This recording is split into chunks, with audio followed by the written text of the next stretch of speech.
Audrey's POV. Linggo. Mahamog pa sa labas nang magising ako. Kakarating lang rin ni Diego at tila ba na-excite ako na makita siya. Ngunit kaagad ko ring sinaway ang aking sarili nang ma-realize na nagmamadali akong lumabas para salubungin siya. Magandang umaga. Nilagpasan ko siya. Dumiretso ako sa likod ng bahay sa garden ni Inay. Ngunit wala siya doon. Ang aga naman yata umalis si Inay. Naglakad-lakad na lang ako at nang mapagod ay nagbalik na ako sa bahay. Naghahanda na si Diego ng almusal. Pasulyap-sulyap siya sa akin nang magtimpla ako ng gatas. Gusto niyang tumulong pero umiiwas kaagad ako kapag akma silang lalapit o kaya ay magsasalita. Hindi ako umiinom ng gatas kapag hindi pa ako nakakakain. Pero dahil wala akong makita na rason para manatili sa kusina, kaya pinilit ko na lang na magtimpla at inumin iyon. Halos masuka ako na makalahati ko yon. Hindi ko yun kayang ubusin, kaya inilapag ko iyon sa mesa at bumalik sa kwarto. Pinilit kong matulog ulit. Kahit ngayong araw lang, gusto kong iparamdam sa asawa ko na galit ako, na hindi ako masaya na nandito siya, na naiinis ako sa presensya niya. Nang magising si Dustin, nagtulog-tulugan ako. Nandito siya para sa anak niya, kaya ibibigay ko ang oras at panahon para sa kanilang dalawa. Maiintindihan naman siguro ni baby kung ayaw kong makita ang tatay niya. Marahan kong hinaplos ang aking tiyan. Pagbigyan mo muna si mama anak ha. Ang sakit kasi ng ginawa ng papa mo sa akin. Sobrang sakit. Pero kailangan ko kayong unawain, lalo na ang kuya Dustin mo, na gusto niyang makasama ang papa niyo. Pumitik iyon. Mukhang naiintindihan niya ang sinasabi ko. Ayaw ko siyang makita, kung maaari lang. Pero paano si kuya Dustin? Paano ikaw? Tahimik na umiyak ako, yakap ang aking nakaumbok na tiyan. Sorry baby, umiyak si mama. Kahit anong pigil ko, kusang tumutulo ang mga luha ko. Wala akong mapagsabihan, kaya sa anak ko na lang. Hindi ko na kaya eh. Ang hirap rin magpanggap lalo na't alam ko sa puso ko na galit ako at nasasaktan. Nakatulugan ko ang pag-iyak. 11:00 na magising ako. Nagprito ako ng itlog at yun ang ulam ko. Ni hindi ko malang tiningnan kung ano ang niluluto ni Diego kanina. Nagtataka siya na makita ang ulam ko, ngunit hindi ito nagsalita o nagtanong. Nginitian niya lang ako. Wala akong reaksyon. Blanko ang aking tingin na tinapos ang pagkain. Hinugasan ko ang plato na ginamit ko at naligo na pagkatapos. Buong maghapon nagkulong ako sa kwarto. Pinagsabihan yata ni Diego si Dustin dahil hindi nagagawi rito ang bata. Sumulyap ako sa bintana nang marinig ang tawanan nila. May basketball ring na nakakabit sa sanga ng mangga. Naglalaro silang dalawa. Dahil bawal kay Dustin na magtakbo, kinarga ito ni Diego. Nakasakay si Dustin sa kanyang balikat at bitbit nito ang bola. Tatakbo na naman si Diego papunta sa ring upang ishoot ni Dustin doon ang bola na hawak. Sa pamamagitan niyon, nakakalaro si Dustin gamit ang mga paa at lakas ng kanyang ama. Napangiti ako na makita na masayang-masaya ang aming anak. Humilab ang tiyan ko nang bumalik ako sa paghiga. Parang gusto pa yata manood sa tatay at kuya niya. Sa huli, talo pa rin ako. Ako pa rin ang dihado at siya ang palaging panalo. Nakaupo ako sa upuan dito sa harap ng bintana. Nakatunghay sa mag-ama ko na masaya pa din na naglalaro. Audrey. Nasa sala ako nag-aayos ng gamit ni Dustin sa kanyang bag. Pagkatapos itong maghapunan, nakatulog ito kaagad. Saglit na sinulyapan ko si Diego. Inaantok rin ito at halata ang pagod sa kanyang muka. Is it okay kung ako maghahatid at magsusundo kay Dustin sa school niya? He asked softly. Tumayo ako at blanko ang mukha na hinarap siya. Siguraduhin mo lang na on time ang pag-uwi niya rito. At siguraduhin mo din na papasok siya ng school. Baka kung saan-saan mo siya dalhin. Pagkasabi ay tinalikuran ko na siya at pumasok sa kwarto. Natatakot ako na mangyari ulit ang pagkuha sa anak ko. Sinira niya ang tiwala ko, kaya kahit sa anak namin ay hindi buo ang tiwala ko para dito. Palaging nasa isip ko may mangyayari na masama sa anak ko kapag nalingat siya sa paningin ko. Ayaw ko naman ipagkait ang pagkakataon na ito sa bata, lalo na sa kanya. Siguraduhin niya lang natutupad siya sa pangako niya. Wala kaming problema tungkol sa karapatan niya sa bata. Maaga pa lang narito na si Diego upang asikasuhin si Dustin. Si inay ang palaging sumasalubong sa kanya. Nagpapanggap ako palagi na tulog hanggang sa makaalis sila. Pagkahapon, eksaktong 4:00 narito na silang dalawa. Nakaabang ako palagi sa bintana at nagtatago kapag nakita na sila. Araw-araw ganun ang sistema. Hinahandaan niya rin ako ng masusustansyang pagkain. No choice ako kundi kainin iyon dahil para iyon kay Bibi. Kapag weekends, buong maghapon siyang narito. Pero kapag may pasok si Dustin, sa umaga at hapon lang siya nandito. Hindi ko alam kung saan siya kapag class hour ni Dustin. At wala akong balak na alamin yon. Nang magpa-check up ako ay si Diego ang kasama ko. Dapat masaya ako. Pero ewan ko ba? Lalo ako nalulungkot ngayon. Pakiramdam ko, mag-isa ako. Pakiramdam ko ang kawawa ko habang hinihintay na tawagin ang pangalan ko. Mataas ang BP mo ngayon, Miss Audrey. Kumpara sa mga nauna mong check-up, normal ang mga yon. Saad ni Doc. Namamagari na mga paa mo. Hindi to nakakabuti sa isang buntis, lalo na sa anak mo. Do some exercise every morning, kahit 5 minuto lang. Iwasang ma-stress at kumain ka ng masustansyang pagkain. Bibigyan kita ng gamot at please, kung maaari, i-monitor mo palagi ang blood pressure mo. Gusto kong maiyak nang makalabas ako sa klinik. Kaya pala napapadalas ang pananakit sa bandang itaas ng tiyan ko. Na akala ko normal lang yon. Hindi pala. Palaging naduduwal at ang pamamaga ng mga paa ko. Akala ko tumaba lang ako dahil nananabari ng mukha ko. I think I am the reason why you are so stressed. Mahinang saad ni Diego nang makarating kami sa bahay. Hindi na ako nag-abala na sagutin siya. Nang makapasok ako sa kwarto, nag-uunahan na pumatak ang mga luha ko. Hanggang ngayon, bigo pa rin ako na maging isang mabuting ina. Noon kay Dustin, at ngayon sa bago kong baby. Bakit hindi ko sila maalagaan ng maayos habang pinagbubuntis ko pa lang sila? Palagi lang akong kampante na maayos ko silang ipinagbubuntis. Puno ng pag-aalala na lumapit sa akin si Diego. Lumuhod siya upang magpantay kaming dalawa. Gamit ang likod ng kanyang palad, pinunasan niya ang aking pisngi. He gave me a warm smile while caressing my tummy. Mangsabi doon sa librong nabasa ko, kapag daw umiiyak ang mami, umiiyak rin ang baby sa loob. Kung ano nararamdaman ni mami, ganoon rin ang nararamdaman ni baby. Kaya tahan na Audrey, gagawin natin yung sinabi ng doktor. Tutulungan kita. Kahit ang ipagtabuyan mo ko, okay lang, tatanggapin ko. Maging normal lang ulit ang pakiramdam mo at maging maayos lang kayo ni baby. Wala naman siyang ginagawa. Ako lang itong nagbibigay ng dahilan para ma-stress ang sarili ko. Ako ang dahilan kung bakit ko napapabayaan ang sarili ko kahit alam kong buntis ako at maaapektuhan ng baby namin. Ako ang may kasalanan ng lahat ng to. Pero hindi ko kasi maiwasan eh. Lalo na at malaki sa aking pagkatao ang ginawa niya. Ngunit kailangan kong mag-ingat. Mas hindi ko kakayanin na mayroong mangyari na masama sa baby ko. Nangyari na ito kay Dustin noon at ayaw ko nang mangyari ngayon sa anak ko. Kailangan ko si Diego at yun ang katotohanan. Kailangan ko muna isantabi ang galit at hinanakit ko sa kanya alang-alang sa kapakanan ko. Sinunod ko ang payo ng doktor at narito si Diego upang tulungan ako. Every morning, naglalakad akong nakayapak dito sa labas ng bahay. Puro masustansyang pagkain ang hinahanda niya sa akin. Humihingi pa siya ng meal plan sa doktor ko. After ko maligo, minamasahe niya ang paa at binti ko. Nalimitahan niya rin ang oras ng tulog ko. Matyaga niya akong tinutulungan. Pinagsasabay niya yon sa pag-aasikaso sa anak namin. Sa gabi lang siya nakakapagpahinga kapag nakauwi na siya sa kanila. Ngunit sa ika-6 na buwan, ay ganoon pa rin ang BP ko.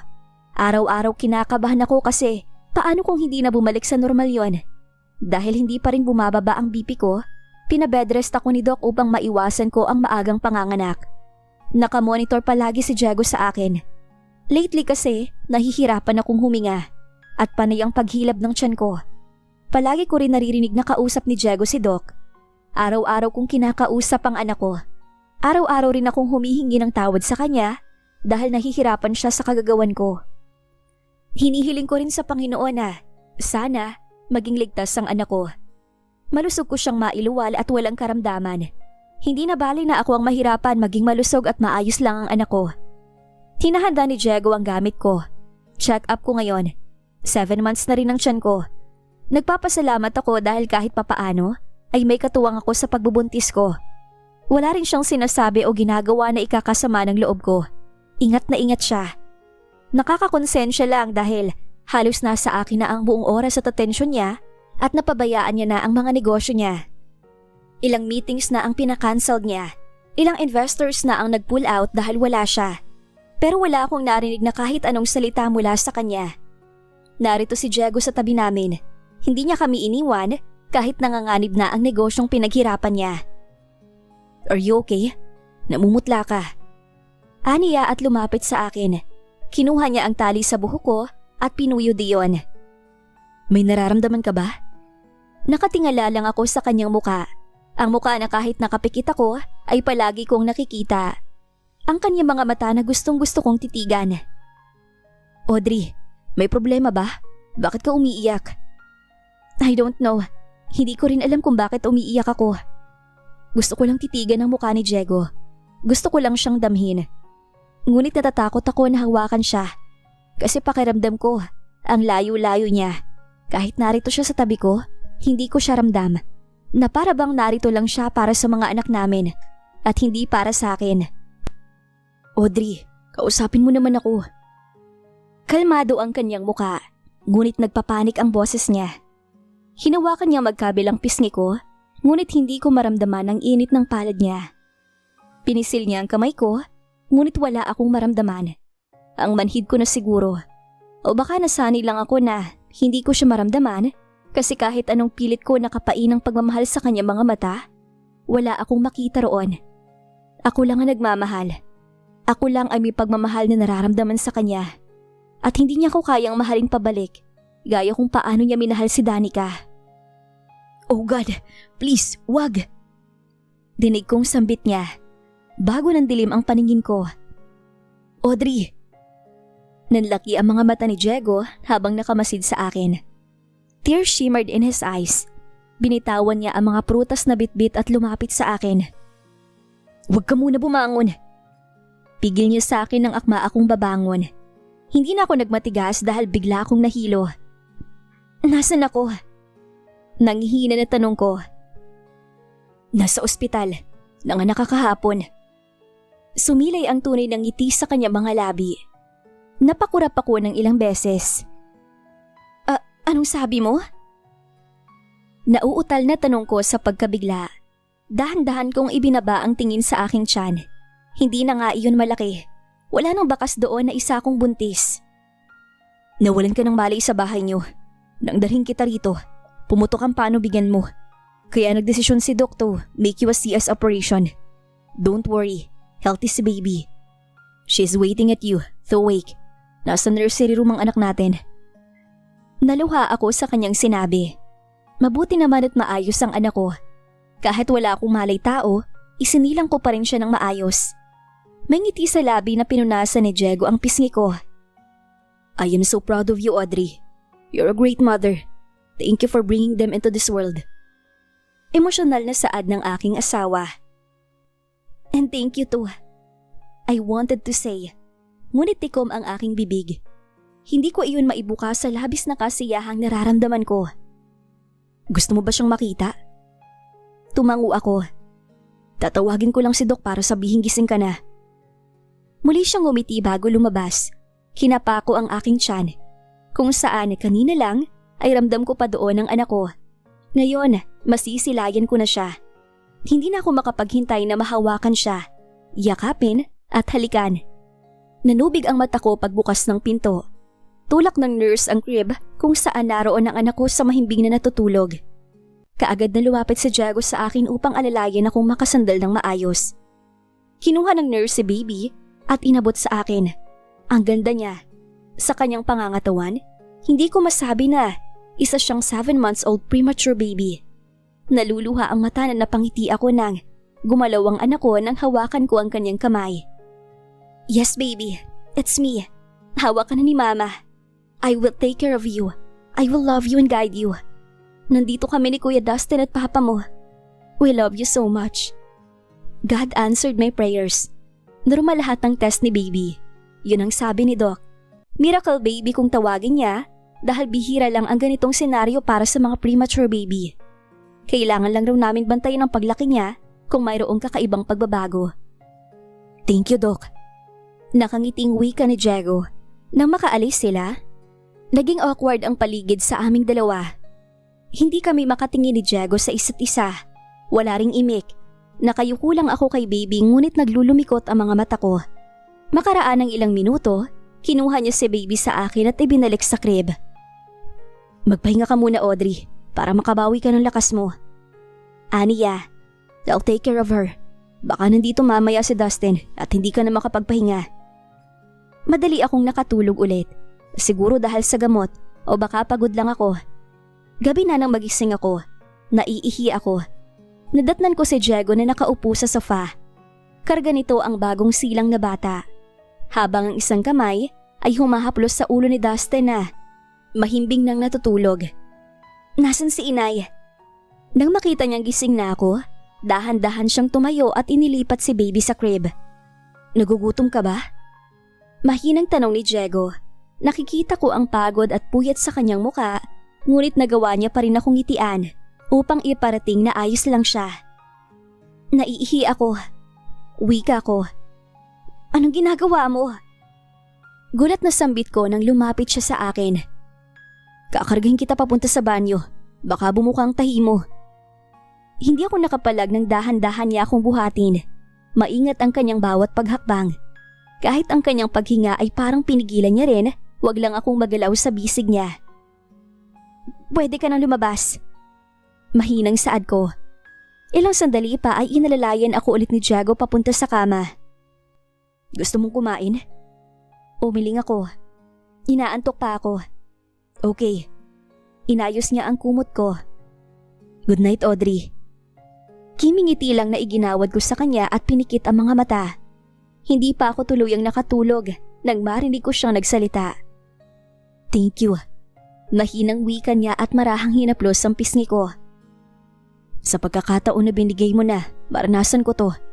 Ipinagdarasal ko to gabi-gabi. Na sana, nasa tabi mo ko habang nagbubuntis ka hanggang sa maipanganak mo ang anak natin. And you made it. Hindi ko hiniling ng direkta sa'yo, ngunit kusam yung ibinigay sa akin. At sobrang nagpapasalamat ako, Audrey. At sana pati sa pag-aalaga sa ating dalawang anak ay magawa ko rin yon. I want to take care of you too. Nanginginig ang boses na wika ni Diego. Ramdam ko pa rin na narito si Diego sa tabi ko. My eyes half opened when I heard a sob. Umiiyak ba siya? Nakayuko ang kanyang ulo. Ang kanyang mga kamay ay nanginginig. He wanted to touch me. He wanted to hold my hands but he is scared. Sa huli, inayos niya lang ang aking kumot at bumalik sa sofa kung saan naroon si Dustin. Hinila niya ang crib palapit doon. Tiningnan niya muna si baby kung ayos lang ba ito, saka muling umupo pasandal sa couch. Sa ganoong posisyon siya matutulog. Nakatingin lang ako sa kanila, probably kay Diego, hanggang sa tuluyan na akong inantok. Baka pumikit ang aking mata. Nakita ko siyang tumayo at kinuha si baby sa crib dahil umiiyak ito. Pinapatanong pala ni mama kung pwede ba raw siyang dumalaw sa iyo at kung pwede niya makita ang anak natin. By the way, what is her name pala? Wika ni Diego habang nagbabalat ng orange. Kakatapos ko lang kumain ng umagahan. Sumaglit rin si inay dito para ihatid sa school si Dustin. He looks tired and sleepy, ngunit wala pa rin siyang tigil sa pag-aasikaso sa akin at pag-aalaga sa aming dalawa ni anak. Hindi ko nga siya nakita na kumain ng almusal. Inabot niya sa akin ang nabalatan niyang oranges. Nagsanitize siya ng kamay at kinuha si baby ng magising ito. Pwede naman siyang pumunta. Sabi ko. Daniela Amor palang ipapangalan ko sa kanya. Nang malaman ko na babae siya, yun kaagad ang pangalan na unang pumasok sa isip ko. Beautiful name. Aniya, titig na titig sa anak niyang nasa kanyang bisig. Pagsapit ng hapon, dumating si Ma'am Claudia. May dala itong prutas at pagkain.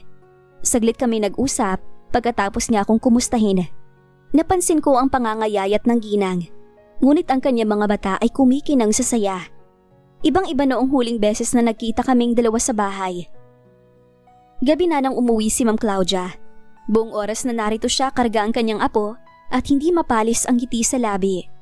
Nagpapasalamat ako dahil kahit papaano nakapagpahinga si Diego. Hindi kasi kaya ng katawan ni inay ang manatili rito sa ospital. Kaya sumasaglit lang siya rito. Maghahatid ng pagkain at ni Dustin dahil nalulungkot raw ang bata sa bahay. Pero ngayon, hindi siya nakapunta dahil naghahanda siya para bukas sa graduation. Marami raw siyang award at naka-first honor ang anak namin. Hinihiling niya rin na sana isa sa amin ng papa niya ang magsabit ng medalya niya. Makakauwi na ako bukas, kaya nasiguro ko na makakapunta ang papa niya. Nang magising si Amor, sa akin ko na siya pinainom ng gatas. Nakaalalay pa rin at nakabantay si Diego sa akin hanggang sa matapos si Amor at hanggang sa higa sa crib niya. You need to sleep, Diego. Saad ko. Ilapit mo lang siya sa akin para alam ko kapag nagising siya. He smiled and looked our daughter. Kung pwede lang hindi ako matulog. Mahinang saad niya. I can't take off my eyes away from her. Hindi naman siya mawawala, Diego. Alam ko. Kailangan mo ring matulog. Ilang araw ka ng puyat at pagod.